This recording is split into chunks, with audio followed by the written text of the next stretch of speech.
Some of the bases are actually bigger, and like two bases are bigger than the other two bases. So Yeah. we call this, purines and pyrimidines.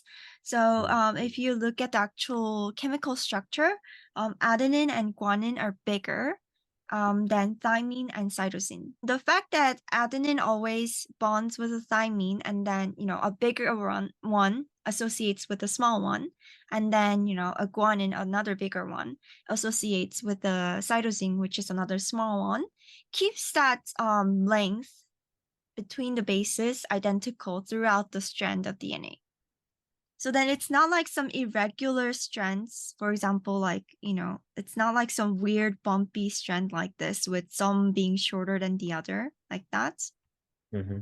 I guess the size of the base and which base pair hydrogen bonds with which other complementary pair is important for that structure integrity or the stability of that double strand of DNA.